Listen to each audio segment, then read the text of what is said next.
Hey everyone, Shabby Gamer here, and welcome back to another episode of our WWE 2K16 Universe Mode.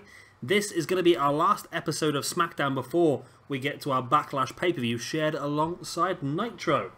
So, we've got a little bit more build-up for this pay-per-view.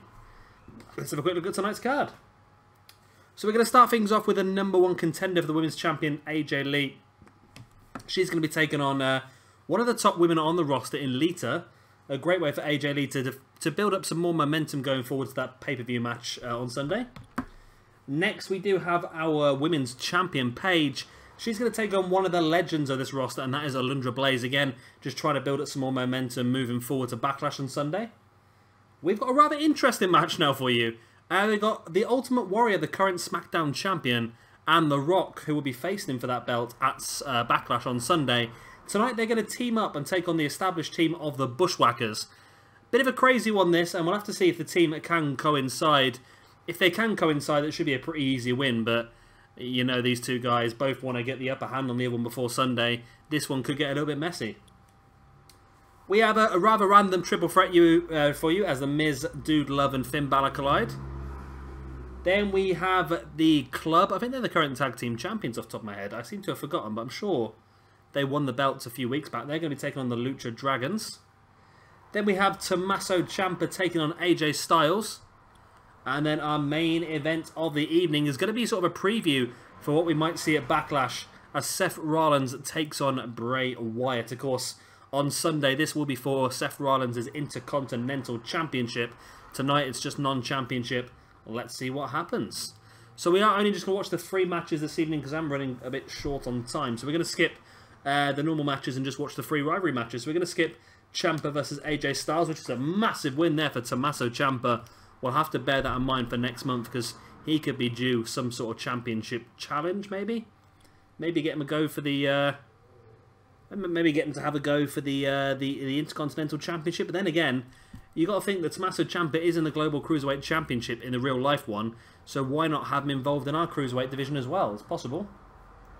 As well as AJ Styles could be involved in that Cruiserweight. I want to be a bit more open with the Cruiserweight division. A bit like the X Division over in TNA. So maybe AJ Styles can be involved in that as well. We'll have to take a think about that. 2 guys that definitely are involved in the Cruiserweight division are going to be the Lucha Dragons, who lose to the Club. Carl Anderson getting the pin over Kalisto. The triple threat, this one for me has got to be Finn Balor, surely. And it was The Miz. The Miz picks up the win over Finn Balor. Again, we might have to think about that one then. Maybe The Miz should get himself a rivalry for something. I think we might get a little rivalry for Finn Balor in next month as well. I want to try and see him doing so. Oh, and again, Finn Balor, another possibility for a Cruiserweight division star, maybe. Next up, Paige versus Alundra Blaze. And it is, of course, a win for the SmackDown Women's Champion, Paige. So that leaves us with our main event of Seth Rollins versus Bray Wyatt. Our tag team match of Warrior and The Rock taking on the Bushwhackers. But first, we have the #1 contender for the SmackDown Women's Championship, AJ Lee, taking on Lita.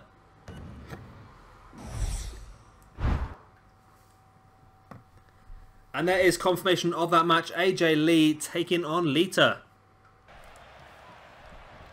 And here we go, take 2. This game is so frustrated as my head in. I've just watched a 15-minute women's match for the game to bloody crash right at the end. Well, it didn't crash, it just got stuck. Lita was pinning AJ. AJ grabbed a hold of the bottom rope. The referee stopped counting, but he didn't move. He was still on his knees with his hand up in the air. And the game just froze. Nothing was going to happen. Nobody was going to make the first move. And yeah, I'm hoping 2K17 again is just going to get rid of some of these. Because it probably doesn't matter to many people, but I've done so much on this game now. With all the random matches and all the universe mode stuff we've done, I've encountered so many problems over the year that there's just so much they need to fix. And I'm hoping 2K17 is going to be an upgrade and all that. I know they've had another year now to work on the game. This game was a lot better than 2K15 was. So I'm hoping that 2K17 is then going to be another upgrade from this. But at the moment, we know nothing about the game at all. We don't know anything about Universe Mode or Showcase. We don't know who it's based on. We know you get Goldberg as DLC, but if you're going to get Goldberg as DLC for pre-ordering, then of course Goldberg is not going to be involved in the actual Showcase, because not everyone's going to pre-order it. So it'd be interesting to see just what they've got in mind. It wouldn't surprise me if they do something maybe Cena based, or maybe even Roman Reigns base, but I don't think that will go down too well. But yeah, there's improvements that need to be made. So in the first take of the match, I was talking about the Global Cruiserweight Championship and our version of it, of course. Yeah, we've got the second set of quarterfinals coming up on Saturday, so keep an eye out for that. And then next Wednesday, we are going to upload the semi-finals. I'm doing it on Wednesday, not the weekend, because the weekend we are actually going to have the final pay-per-view. That's going to probably take place next Saturday, so keep an eye out for that. And what I intend to do is, we've already announced we're going to have the main event of that show is going to be the singles match one-on-one between the two finalists to become the first Cruiserweight champion. As Lita hits the Twist of Fate, now goes into the pin. 1, 2, and it's a kick out by AJ. So yeah, we're going to have that match, and I've already announced as well during some of the Cruiserweight Championship tournament la-di-da-di-da things that we are going to have a 6-man ladder match to crown our first #1 contender as well. Now I'm thinking that 6-man ladder match is going to be people that were not involved in the actual tournament. So I'm thinking already on this roster already, you've got Finn Balor, you've got Tyler Breeze, you've got Tommaso Ciampa, Austin Aries, Rich Swann, the Lucha Dragons. There's enough talent on this roster to do that 6-man ladder match. And of course, we are going to have a full pay-per-view. We're going to showcase some more of the Cruiserweight Championship talent. Of course, we do have a couple of tag teams coming over as well. We've got Jack Evans and Angelico, known as the Sky Blondes, I believe it is. And Marty Scurll and Zack Sabre Jr. known as the leaders of New School. So maybe we can have ourselves a tag team match, and we can have, of course, we're just going to have some high-flying matches just to try and give the best we possibly can, just to try and show off all the talent that's going to be joining the Smackdown roster here. As Paige, again, getting in AJ's head, just distract her enough for Lita to come to the outside and catch AJ with that stiff right hand. Referee urging Paige to leave, and she is doing so without any sort of any complaints. But then again, I suppose the damage is done now. Lita back in control of this match now, and this is another one of the bugs that I've talked about a few times now. Lita is trying to get AJ back in the ring here, but she can't line her up correctly. So she just keeps throwing it into the apron, and this will keep happening until the referee gets to a 5 count, and then Lita will leave AJ on the outside and fly back into the ring herself. Oh, no, didn't do it. I thought nearly had it there. There we go. And that's another... This is just a simple thing.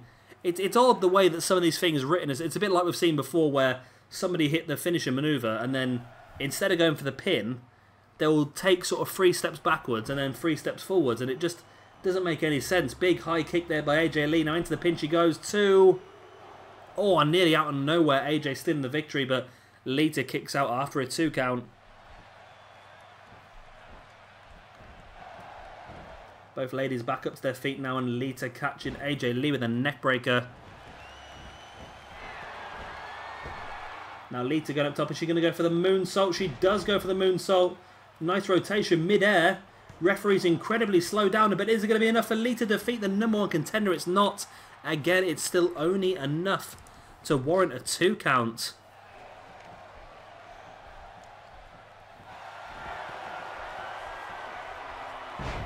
Lita, big DDT.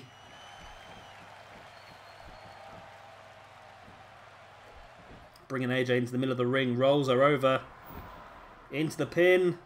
1, 2. And now Lita does finally pick up the victory. That is a big win there for Lita over AJ Lee. Not only is it going to affect AJ going forward to that championship match on Sunday against Paige at Backlash, but also it's going to be a bit more difficult for her to... It's bad for AJ Lee, but of course it's great for Lita because it's really going to thrust her into that championship picture. She's just defeated the #1 contender, so in theory you'd think after Backlash, Lita should be pretty much looked at, shall we say, for this championship. She's one of the stronger women on the roster. I'm thinking maybe instead of just giving her the opportunity, maybe we should allow her to fight for it once again. Maybe take on someone like Natalya, someone who's not really had much of a chance, Natalya. I don't think we've seen much of her since we really started this universe mode. So it'd be nice to get a little bit of Natty in this universe mode. But it is a great win for Lita, and that's really going to help her out in this universe mode. And it does open things right up in this women's roster as well. Of course, the mind games played by Paige, very effective. And but Lita's not going to mind. She picked up the win. And here is the rivalry result. Rising tensions. Intensity is building between the champion Paige and AJ Lee after their confrontation. Of course, in the middle of AJ's match. AJ Lee has not got any momentum at all now. That's completely wiped the slate with her. So it's all about the skill she has now. Lita has got, wow, a double hot streak and a momentum boost. So she's really looking strong now in this universe mode. And now here is our crazy second match as our SmackDown champion, the Ultimate Warrior, teams up with the #1 contender for the championship, The Rock, to take on the established tag team of the Bushwhackers.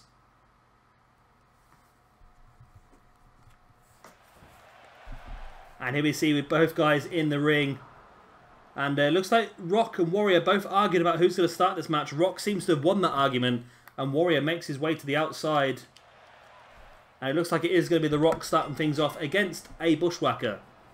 Oh god, I don't know. I've got a feeling this is Butch in the ring and Luke on the outside. I don't know why.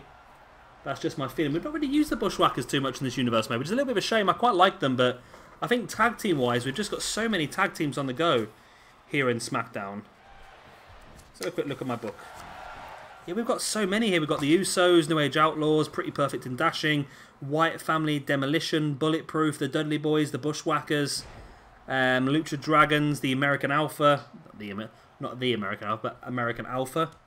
So there's quite a lot of strong teams, and of course if we are going to bring in the leaders, the New School and the Sky Blondes, we're going to get even more teams. But like I said, we are potentially going to look at doing quite a bit of trading with SmackDown and some of the other rosters over the next few days. I think SmackDown really want to pick up as many of the top cruiserweights across the WWE as possible.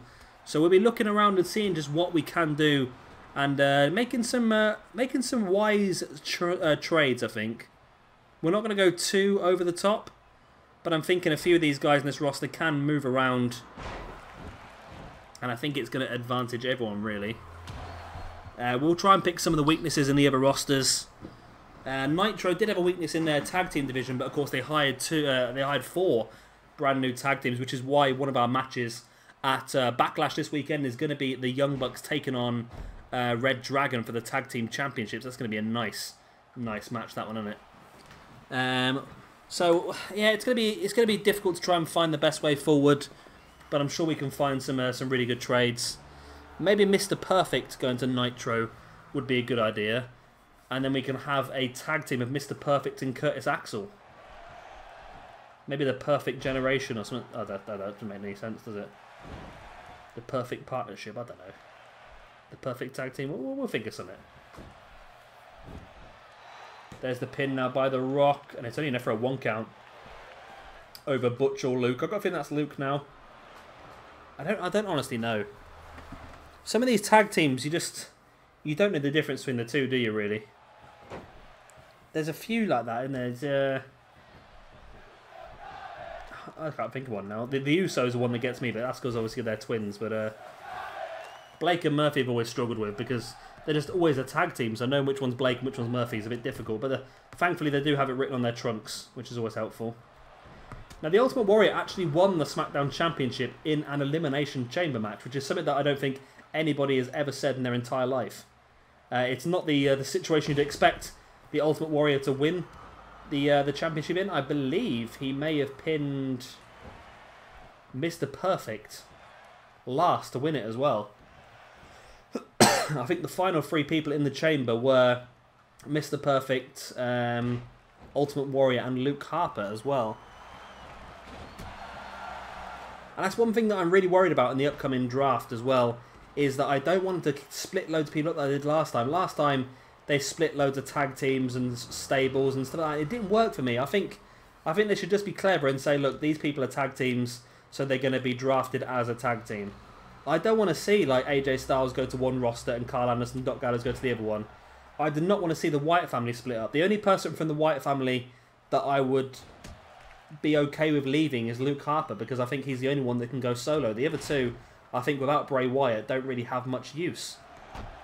So I just hope they do trade people as teams rather than trying to split them. And it's the same with, well, I say it probably end up being the same for people like Breeze Dango and Golden Truth, and that could be a reason why they've created those two tag teams, is just to make sure that both rosters have a suitable amount of tag teams if they decide to go for separate tag team divisions, which it looks like they're going to. By all accounts and what I've read, it looks like WWE not only want to go to two separate rosters, but they also want to have two separate pay-per-views for each roster per month, which is pretty good actually. The only exceptions, of course, will be the major 4 pay-per-views: SummerSlam, Survivor Series, Royal Rumble and WrestleMania. Apart from that, those 4 will become 4-hour pay-per-views, I believe, and then apart from that, both rosters will have a pay-per-view every single month. So Warrior here really just demolishing Luke in the ring, while The Rock has taken Butch on the outside, and so far this team of Warrior and The Rock have been dominant against the Bushwhackers, which you would expect.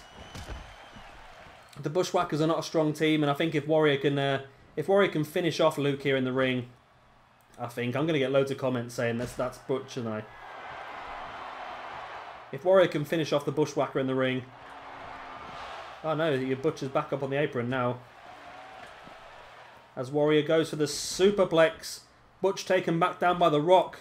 Warrior in for the pin. This could be enough. 1, 2, and 3. And there we go. The Ultimate Warrior demolishing Luke here in the ring. Rock did a great job of demolishing Butch. And you know what? This team has worked very, very well together, I must admit. It's been a very effective team. There was a snap suplex by The Rock earlier on. And he just drags... I believe that was Butch at that point in time. And that was only enough for a 1 count, I think it was, really early on. And this was a short amount of offense. The Bushwhackers got a big right hand, taking Warrior down. But of course it was never ever going to be anywhere near enough to keep him down. There he is fighting back with that boot to the face. And this is a pretty long old highlight, this one. And Warrior went for the pin after that boot to the face. I must have missed that while I was talking crap. But again, that was more than any of the pins that the Bushwhackers put on these guys. Here's the Gorilla Press by Warrior, which probably would have finished the match off if he'd done it a bit closer to The Rock's corner and The Rock could have come in and blocked off Butch. It probably would have been enough. There's the big splash to the back, and he goes in for the pin. But you see, it was just too close to the Bushwhackers' corner. Rock tried to get across quickly, but it just wasn't quick enough. And at this point, Rock has taken Butch out. You can see Butch just stood there at the moment. Butch goes back on the apron. Rock brings him back down face first off that apron. Finishes him off on the outside. Warrior hitting the superplex. Straight into the pin. And it's a good victory for the team. Well, I suppose they are the team that are going to be main eventing our Backlash pay-per-view against each other.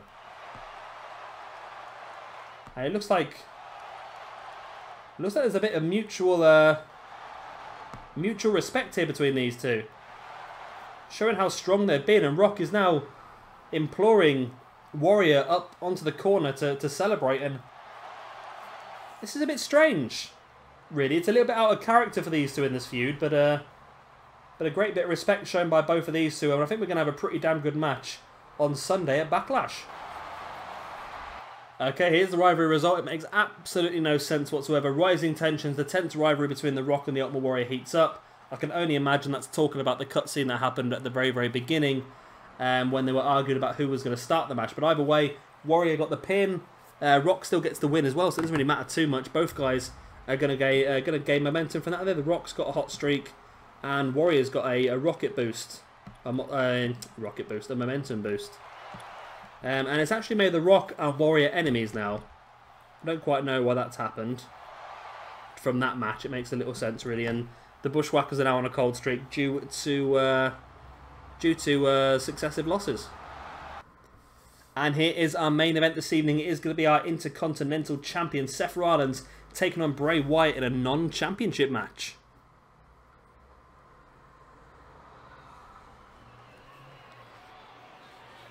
And here we go, actually going to get some entrances for the first time this evening.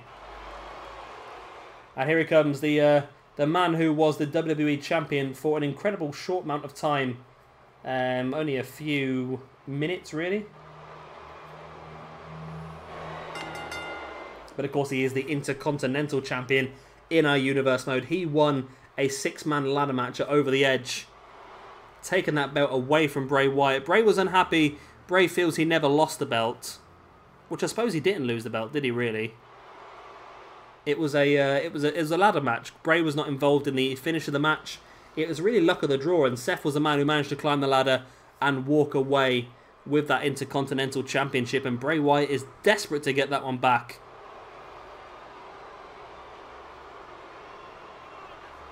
And who could blame him? Everybody wants gold in this universe mode. If you've got gold, then you're on the episodes. If you haven't got gold, then you really, really struggle to get any sort of exposure out of universe mode. And that's why I try my best to try and change some of the feuds around where I can. I think it's important to try and mess it up a little bit. Of course, if you guys have any specific wrestlers you would like to see in the universe mode, then please do drop them down in the comment section below, and I'll try and work them into a feud. Or, like I said, I don't want to try and mix it around as much as I possibly can. I'm trying at the moment to use all the wrestlers that I personally like, and of course, if somebody's a champion, they're going to be in feud nearly every single month anyway until they lose that belt.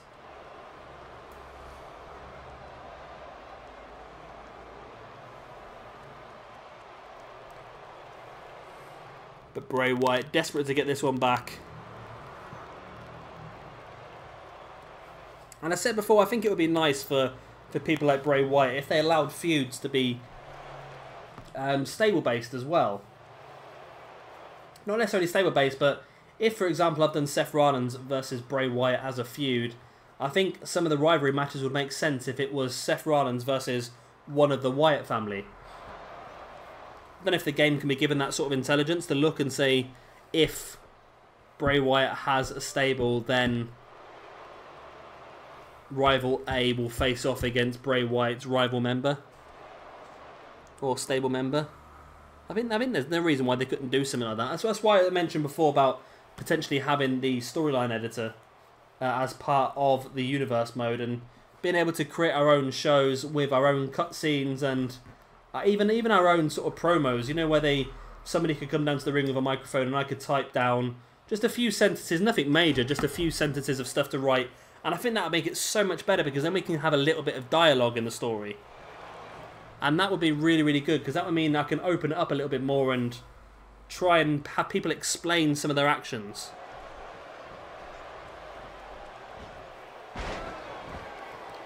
Bray Wyatt already starting this match very, very aggressively. Seth catches him in that shoulder block, and this is going to end up being quite a short episode by the looks of it. I'm at half an hour at the moment just starting this match, but of course I've got to cut out quite a chunk of time for the first run of the women's match because that broke halfway through. So it's going to be a little bit shorter, but I think that's a good thing. I think uploading a 40-minute episode every single day is a bit too much for you guys to watch, isn't it, really? It is a bit, and I really want to do some other stuff as well. I've been trying to start my Fallout series back up recently because I really want to get Fallout 4 done because I've got a lot of games pre-ordered coming out towards the end of this year, and I really want to record as many of them as I possibly can. So I just want to try and get through the whole of Fallout 4 and just really finish it off so I can put it to one side and continue on with some other stuff. And of course the new WWE game is going to be coming out in October as well. So we need to get to a certain point in this universe mode before we sort of do that. And I think one thing we could possibly do towards the end of this universe mode is something that Jay Freeman said to me a few times about potentially having the rosters fight against each other and having sort of like one final champion roster at the end. So you have like a couple of Invasion pay-per-views, I suppose. So we'll do maybe Smackdown versus Raw and Nitro versus Thunder, and the winners of those two pay-per-views will face off against each other to determine who is the #1 roster, and maybe we can have the two losing rosters face off to decide who's going to be #3 and #4 as well. So we can have a full list of 1 to 4 at the end of the universe mode. And of course, the champion of show #1 would end up being like the MVP, I suppose. MVP, someone who's rumoured to be been contacted to come back to the WWE as part of the roster split. It's an interesting list, really. Rey Mysterio, MVP, the Hardy Boys, and who else was on there? There was quite a few people on that list. Potential people to come back for the brand split. And I wonder if you have people like on the... Because it made me laugh. It said, oh, they're reaching out to older talents to try and bring them back in for the roster split. And I'm thinking, well, you just let Damien Sandow and Cody Rhodes go. Two guys that would have thrived in a roster split. Two guys that could have got back into the main event picture in the roster split. And it just seems crazy to me. I'd reach back out to them and say, look, I know you've only left recently, but we need the extra talent, and you're going to get more time on the... you're going to get more time on the shows. And I don't think it'd be too long before we get some people like that back. And it wouldn't surprise me if guys like Drew Galloway, EC3 are on that list as well at some point. Obviously, they're under contract at the moment with TNA. But when those contracts are over and done with, it wouldn't surprise me if WWE tried to bring them back in. Because one interesting thing with that is, of course, that Evolve now have got this sort of unwritten deal with WWE where they're only booking wrestlers that WWE potentially want to sign up to NXT. It's sort of like a developmental to the developmental. The thing is with that, though, is that recently Evolve have brought in EC3, teamed him up with Drew Galloway, and they're doing this whole anti-WWE storyline where they're coming in and they're on about how WWE was so bad to them, and since they've left WWE, they've managed to recreate themselves in exactly the way they wanted to, and they've managed to make a massive success of themselves, which is a very interesting storyline for a company that is very pally with WWE. So I wonder whether that's a way of WWE looking at bringing these two guys in, potentially maybe as some sort of heel stable along with some other guys, and that would be interesting. That sort of like an anti-WWE heel stable of Galloway and EC3, and then potentially maybe even bringing back Phoenix Splash there by Seth. What a great move that is.